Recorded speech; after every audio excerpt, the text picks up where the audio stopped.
This channel does not promote any violent, harmful, or illegal activities. All content provided by this channel is meant for an educational purpose only.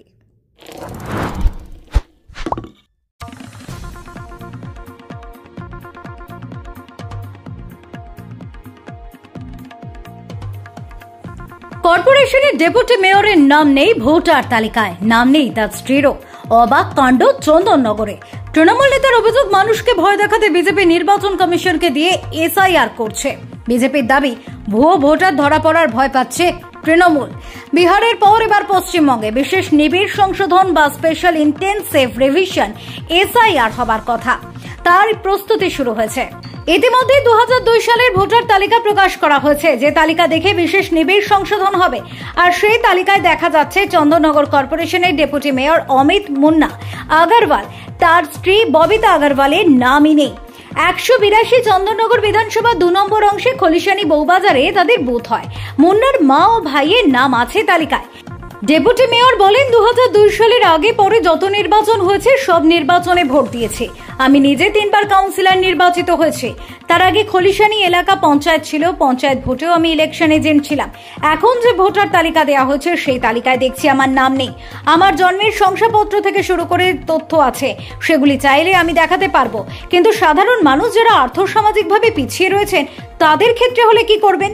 ভুয়ো ভোটারের কথা বলেছে BJP, সেগুলো ধরার দায়িত্ব তো নির্বাচন কমিশনের। যেমন নোটবন্দি করে মানুষকে লাইনে দাঁড় করিয়েছিলেন, একইভাবে মানুষকে হয়রান করার চেষ্টা করছেন এসআইআর এর নামে। এসব প্রত্যাহার করুন, না হলে আপনাদের মানুষ জবাব দেবে। ডেপুটি মেয়র আরো বলেন, আমি একজন রাজনৈতিক দলের কর্মী, কর্পোরেশনের ডেপুটি মেয়র, এলাকা যথেষ্ট পরিচিতি আছে আমার। যদি নামই না থাকে সেখানে আমার, তাহলে সাধারণ মানুষের কি হবে? চন্দননগর বিধানসভার বিজেপি কনভেনার গোপাল চৌবে বলেন, এই রাজ্যের শাসক দল তৃণমূল ভয় পেয়েছে, কারণ যে ভুতুরে ভোটার রয়েছে এসআইআর হলে তাদের নাম বাদ যাবে। যাদের ভোটে এতদিন তৃণমূল জিতেছে সেই ভোটার তারা পাবে না। মুন্না আগরওয়ালের নামই যদি না থাকে তার দায় বিজেপির নয়। 2002 সালে এই রাজ্যে বামফ্রন্ট সরকার ছিল। Bureau report, Kolkata mirror. আমি তো এটাই বলতে চাইছি যে আমি এই চন্দননগরে একজন সামাজিকভাবে এবং রাজনৈতিকভাবে একটা প্রতিষ্ঠিত লোক। তো আমার নাম এবং স্ত্রীর নাম নেই। 2002 সালে যে ভোটার তালিকা নির্বাচন কমিশন পেশ করেছে, এটাকে ভিত্তি করেই নাকি ইয়ে হবে, এসআইআর হবে। তো এই ভিত্তিটাই তো গন্ডগোল। এই ভিত্তিটা কি করে মান্য দেওয়া হবে? তাহলে মিনিমাম পর 5টা বছরের অন্তত টানা 5 বছরের ভোটার তালিকা বের করা হচ্ছে, যদি এটাকে ভিত্তি দ্বারা। আমি মনে করি যে এই ভিত্তিগুলো এগুলো ঠিক না। এগুলো মানুষকে বিভ্রান্ত, যেভাবে নোটবন্দিতে মানুষ বিভ্রান্ত হয়েছে, ঠিক একইভাবে এসআইআর মানুষ বিভ্রান্ত হচ্ছে। মানুষের মধ্যে একটা আতঙ্ক সৃষ্টি হয়েছে। দেখুন, আমার মতো মানুষও কি মনে গেল একবার দেখি আমার নামটা আছে কিনা, ঠিক আছে? অথচ আমি 1984 সাল থেকে রাজনীতি করছি। দীর্ঘদিন আমি 18 বছর যুব সভাপতি, তারপর তৃণমূল কংগ্রেসের সভাপতি, বর্তমানে জেনারেল সেক্রেটারি, ডেপুটি মেয়র, 3বারের নির্বাচিত জনপ্রতিনিধি।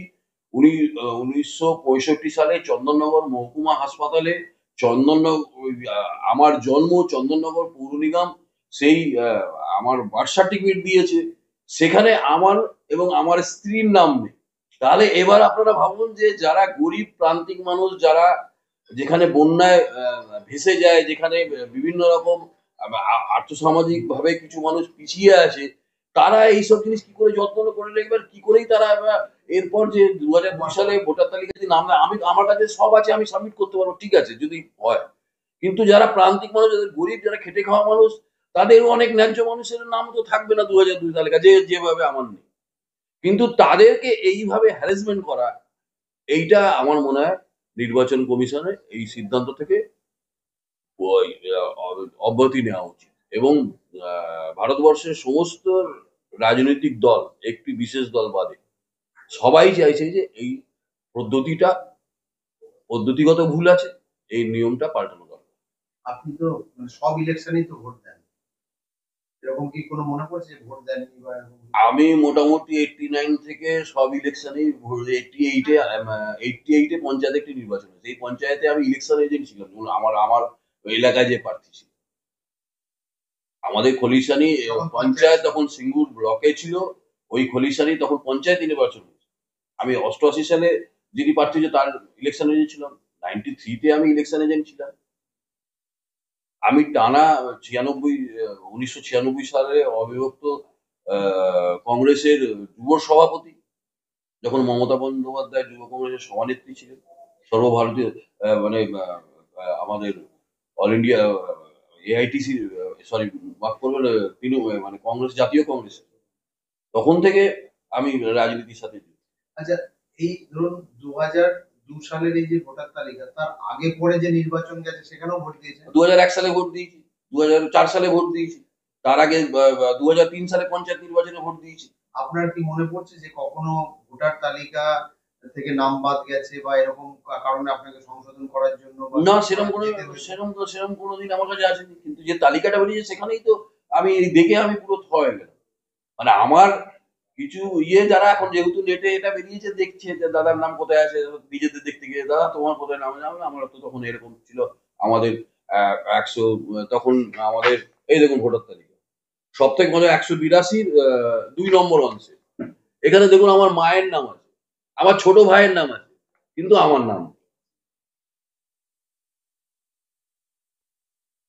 একটা অভিযোগ আসছে যে ধরুন অনেক মৃত ভোটারের নাম রয়ে গেছে, মানে এটা 2002 সালে শুধু নয়, এটা কন্টিনিউ করছে এখনো। অনেক দেখা যাচ্ছে যে মৃত যারা অনেকদিন আগে মারা গেছে তাদের নাম রয়েছে, অথচ জীবিত যারা ভোট দিচ্ছে তাদের নাম অনেক বাদ গেছে। আমি বলছি মৃত নাম যখন থাকে একটা রাজনীতিক, যখন এটা নির্বাচন রাজনীতি দলের, সেখানে তো মৃত ভোটার যারা থাকে সেখানে তো বিভিন্ন দলের এজেন্ট থাকে এবং তারা যে কোনো মৃত আছে। হ্যাঁ, এটা ঠিক যে মারা যাওয়ার সঙ্গে সঙ্গে তাহলে নির্বাচন করবো, সেটা যে ডেথ সার্টিফিকেট যেখান থেকে ইস্যু হচ্ছে প্রথমে নাম কাটা হবে, তারপর ডেট ওখান থেকে সিস্টেমেটিক করে নিতে পারতো যে যারা যারা মারা গেছে এখান থেকে রেজিস্ট্রেশন নিয়ে দেওয়া হবে। এখন বিষয়টা হচ্ছে যে যারা মারা যাচ্ছে তাদের পরিবারের লোক তো আর নাম কাটাতে যাচ্ছে না, তাদের পরিবারের লোক যে আমার মারা গেছে ডেথ সার্টিফিকেট দিয়ে নামটা অ্যাপ্লিকেশন করলো, তো কাটাতে যাচ্ছে না। আর কোনো রাজনৈতিক কর্মী কারোর নাম কাটতে পারে না, প্রথম কথা হচ্ছে এইটা। বিএলও বা যারা ইলেকশন কমিশনের কাজ করে, হ্যাঁ, যারা নির্বাচন কমিশনে কাজ করেছে সেখানে তারা এটাকে গুরুত্ব দেয়নি। আর একটা সিস্টেমেটিক আছে, তারা 2-4% বেশি নাম বাদ দিতে পারবে না, এটাই নির্বাচন কমিশনই এরকম নিয়ম করে রেখেছে। আমরাও অনেক সময় ডেট হয়েছে তাদের আমরা অবজেকশন দিয়ে জমা দিয়েছি, কিন্তু তারা অ্যাকসেপ্ট হয়নি। আপনি বলতে চাইছেন যে মানে কেন্দ্রের যে শাসক দল তাদের একটা উদ্দেশ্য রয়েছে এই এসআইআর বলুন বা এই যে নাম বাদ দেওয়া। আর না হলে নির্বাচন আগে এইসব করতে যাবে কেন? যদি উদ্দেশ্য না থাকে তাহলে বিহারের নির্বাচনে যে বিহারে শুরু করেছে, পশ্চিমবঙ্গের নির্বাচনে বেশি হয়, তাহলে তো যে যদি সত্যি ফেক ভোটার হয়ে থাকে এইসব রাজ্যে, তো এইসব রাজ্যেও তো তাদের সাংসদ হয়েছে, তাহলে সেই সাংসদের দ্বারাই তো তুলে নিল। তাহলে এই দুটো রাজ্যে যত সাংসদ হয়েছে সেই সাংসদগুলোকে করে দিক যে আমাদের যে দলের যারা নির্বাচিত হয়েছে তারা পদত্যাগ করে নতুন ভোটার লিস্ট হবে, তারপর তারা নিবে। তারা একটা অনেস্টি দেখা কমসে কম, যে বিহারে যখন করছে এবং বাংলায় যখন করছে, তাহলে ওদের দলে যারা সাংসদ নির্বাচিত হয়েছে তাহলে তার আগে পদত্যাগ করে দিক। এবার কি করবেন আপনি? ধরুন এইটা যাদের নাম নেই তাদেরকে নতুন করে ফর্ম ফিল আপ করতে হবে, মানে এ তো মানুষকে হ্যারাসমেন্ট। মানুষ তো মানে এই যে একটার পর একটা, আপনি ব্যাংকের যদি দেখেন, ব্যাংকে আগে টাকা রাখতেন, টাকা তুলতেন, এতবার তুললে এবার টাকা কেটে নেবে। আপনি সেভিংস অ্যাকাউন্ট, সাধারণ খেটে খাওয়া মানুষ কোথায় টাকা রাখে? সেভিংস অ্যাকাউন্টে টাকা রাখে। আপনি 4 বারের জায়গায় 5 বার তুললে কি 6 বার তুললে তারা একটা চার্জ কেটে নিচ্ছে। ক্রমশ সাধারণ যারা মানুষ আছে, যারা সিনিয়র সিটিজেন আছে, তাদের ক্রমশ তাদের কোনো নিরাপত্তা নেই, ক্রমশ তাদের সেটাই হচ্ছে সোর্স অফ ইনকাম, যে একটা এমআইএস করে তাদের ক্রমশ সেখানে তাদের ইন্টারেস্ট কমাচ্ছে। সাধারণ মানুষ যাবে কোথায়? সবসময় ডিস্টার্বে রাখাটাই হচ্ছে। আর কিছু মানুষকে ওই ধর্মের ধ্বজা তুলে, জাতির ধ্বজা তুলে, সেটাকে প্রাদেশিক ধ্বজা তুলে একটা বিভাজনের রাজনীতি, সেই বিভাজনের রাজনীতি করতে গিয়ে দেশটা সর্বনাশ হচ্ছে। কমিশনকে দিয়ে এগুলো করছে, মানুষের এই এসআইআর চাপিয়ে দিয়ে মানুষকে ভয় ধরানোর চেষ্টা করছে। দেখুন 2002 সালে অ্যাকচুয়ালি তখন বিজেপি ক্ষমতায় ছিল না, ছিল বামফ্রন্ট, এবং ওনাদের 2002-তে নাম নেই, তার জন্য বিজেপির দিকে আঙুল তুলে কোনো লাভ নেই। দ্বিতীয় কথা হচ্ছে, বিহারে আপনারা দেখেছেন বা বিভিন্ন সংবাদ মাধ্যমের প্রচারে বেরিয়ে এসছে, বিহার থেকে প্রচুর ভুতুড়ে ভোটার বেরিয়েছে, যেটা পশ্চিমবাংলাতেও ভর্তি আছে। পশ্চিমবাংলায় একটা ওয়ার্ড অনুযায়ী যদি তদন্ত করা হয়, দেখা যাবে প্রচুর এরকম ভুতুড়ে ভোটার রয়েছে, যার ভোটেতে এতদিন তৃণমূল জিতে আসছে।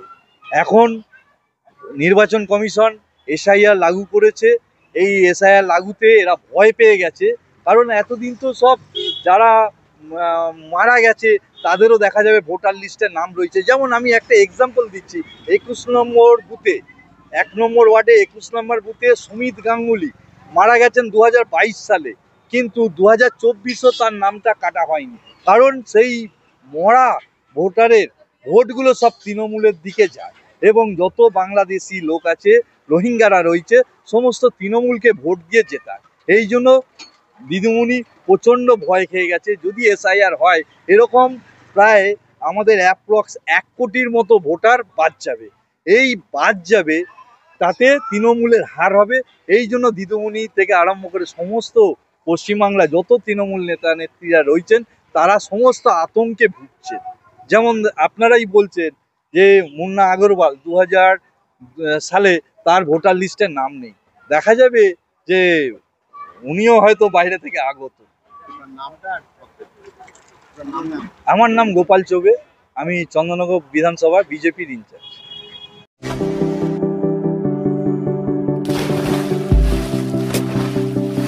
Fasten your seatbelts as you take a tour around your marine wonderland.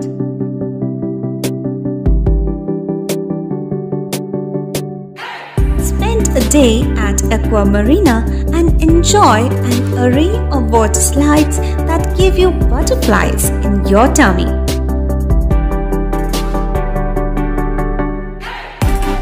Aqua Marina is a holistic weekend destination for friends, family, and couples and offers magic to soothe your body, mind, and soul.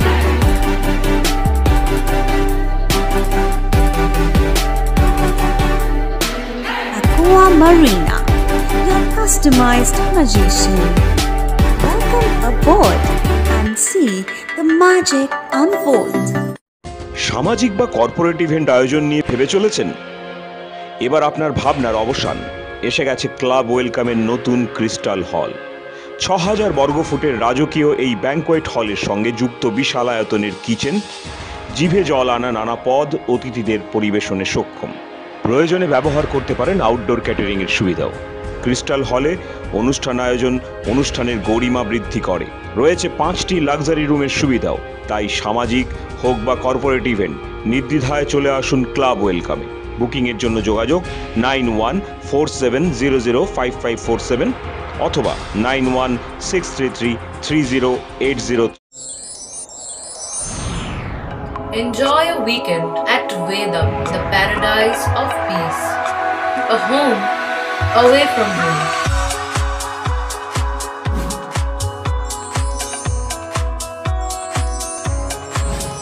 See yourself resonating with the nature. Vedam welcomes you to create your best memories.